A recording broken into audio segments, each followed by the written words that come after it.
তো আমার জন্মদিন পারপাস ও এই দেখো আমি রেডি হয়ে গেছি আর এই শাড়িটা পরে নিয়েছি।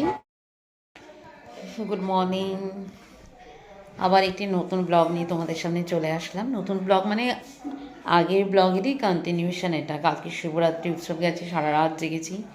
তো আমার স্নান হয়ে গেছে আর দেখো স্নান করে আমি মন্দিরে এসেছি। এই এই দেখো, মন্দির বলতে বাড়িরই মন্দির, তোমাদের দেখিয়েওছি। তো এই প্রতিমা কিন্তু গত বছরের প্রতিমা। তো এই প্রতিমাকে বিসর্জন দেওয়া হবে। আর গতকাল যে প্রতিমার পুজো হলো তাকে আবার এখানে আনয়ন করা হবে। দাঁড়াও পজিশানটা দেখ। এই বেদিতে এই যেটা বললাম, এনারা পূজিত হয়েছিলেন গত বছর। তো এবছর মানে ওই ঠাকুর এনে এই মূর্তিটাকে বিসর্জন দেওয়া হবে, নতুন মূর্তি এখানে এনে বসানো হবে। তো যাই হোক, এটা এখন হবে না, হয়তো বিকেলে হবে বা হ্যাঁ, তো এখন হবে না, সেটা বিকেলে হবে বা কালকে হবে। তো ওইদিকে সারা রাত্রি জেগেছি, দেখলেই প্রচণ্ড ঘুম পেয়েছে। এখন অবশ্য ঘুমটা কেটেছে। তো স্নান টান করে নিলাম, একটু ঠাকুর প্রণামও করে নিলাম।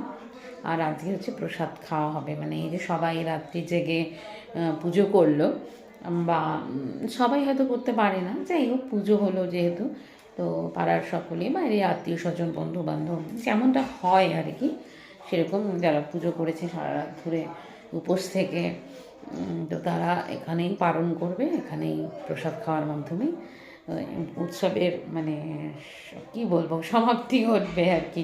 যে উৎসব গতকালও বলবো না, ঠাকুর প্রতিমা আনয়নের ভেতর দিয়ে শুরু হয়েছিল, সেটা মনে করো আজকে তার সমাপ্তি ঘটবে, প্রসাদ বিতরণ হবে ইত্যাদি। তো চলো, সবাই ওই ঘরে গল্প করছে, আমিও যাই, পরে আসবো। তো এখন তো স্নান করে এরকম আছি, তখন 11:30টাও বাজেনি। তো পরে সত্যি ধরো 1টা 1:30 2টোর দিকে খাওয়া শুরু হবে।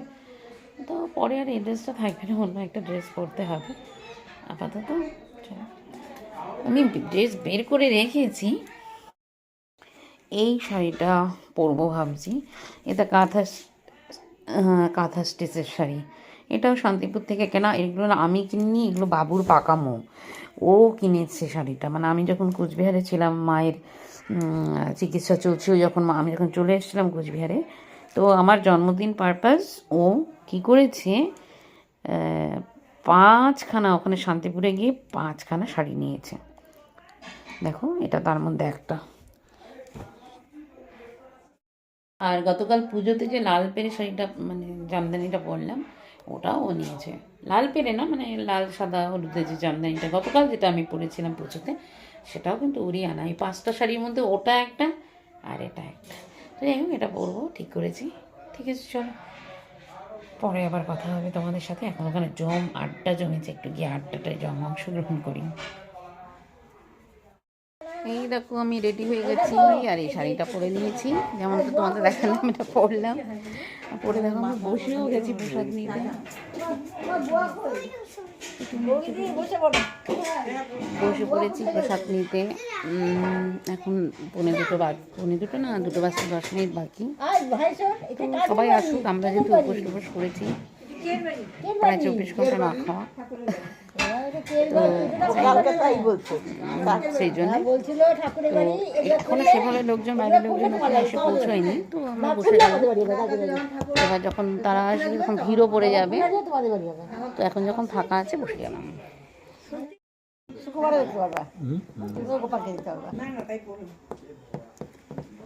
ওই দিকে বসেছে কে, ওই চেয়ারে বাবু, বড় মাসি, শান্তুবাসী আর কুচকুটা।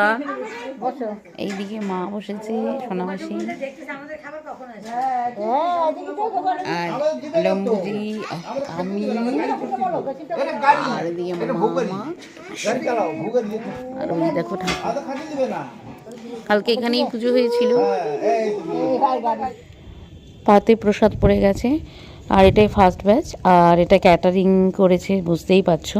আগেও সেরকমটা হতো না, যেহেতু 41 বছরের পুজো, আগের দিনে এখানে ঠাকুর ডেকে বা রান্না ঠাকুর ডেকে খিচুড়ি রান্না করা হতো। তো যাই হোক, এটাও খিচুড়ি।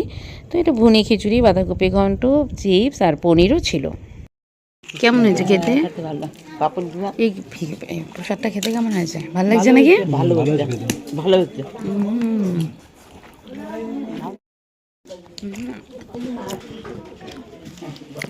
ভালো হয়েছে কিন্তু খেতে, দেখো ভালো হচ্ছে,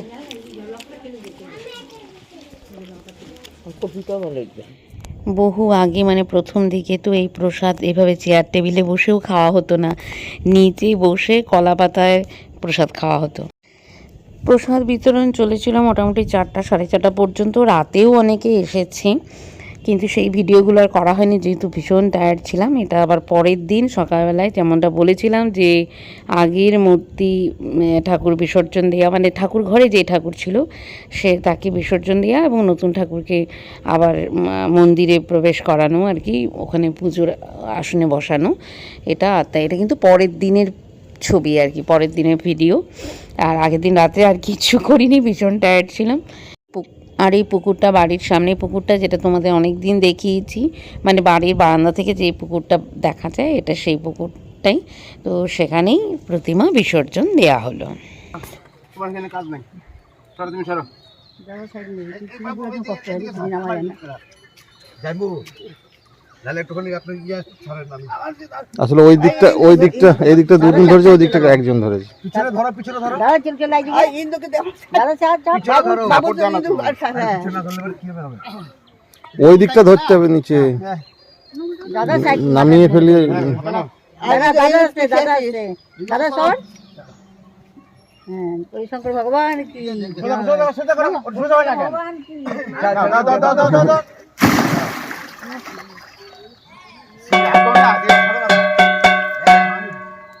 বাবা কি ভারী ঠাকুর, বিশাল ভারী, এত ভারী ঠাকুর অসুবিধা, লোক কম, লোক কম, ওই মধ্যে কেউ জোর দেয়, কেউ জোর দেয় না। এইটাই তো। যাইবো বললাম কি আমি ওই সাইডে ধরি, আপনি এখানে ধরেন। জল ছিল। এবার এই প্রতিমাকে ঠাকুর ঘরে নিয়ে যাওয়ার পালা। এবার 1 বছরের জন্য এই প্রতিমাই ঠাকুর ঘরে থাকবে।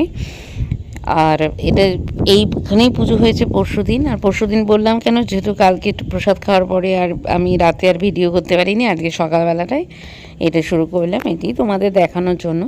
তো যাই হোক, এই সবাই মিলে দেখো, পাড়ার সকলে মিলে, আমাদের বাড়ির ওরা মিলে এবার প্রতিমাটাকে ঠাকুর ঘরে নিয়ে যাওয়া হচ্ছে। পেশা দিতে হবে কিন্তু। জয়, সরে যাও সামনে থেকে। জয়, তোমার দিকে যে না হলে আসো আসো আসো, চলো লাগবে কি রে? আচ্ছা এখানে যাবে, এখানে ধরো, যা এখানে উঠা, দাঁড়াও, জাল ফেলি কেন? এটা পারি আরে লাগিয়ে দে। ডাল ঠিক আছে না? আছে। হ্যাঁ, তোমাদের এবার কাঁঠালটা ছোট করে ফেলা। দাঁড়াও, চলো চলো চলো চলো, ভাই ছাড় দাও, ভাই ছাড় দাও, ভাই ছাড়। ছা বাবু, ছা বাবু, ছা। প্রতিমা চলে এলো ঠাকুর ঘরে। তো এই সঙ্গে ব্লগটা শেষ করছি।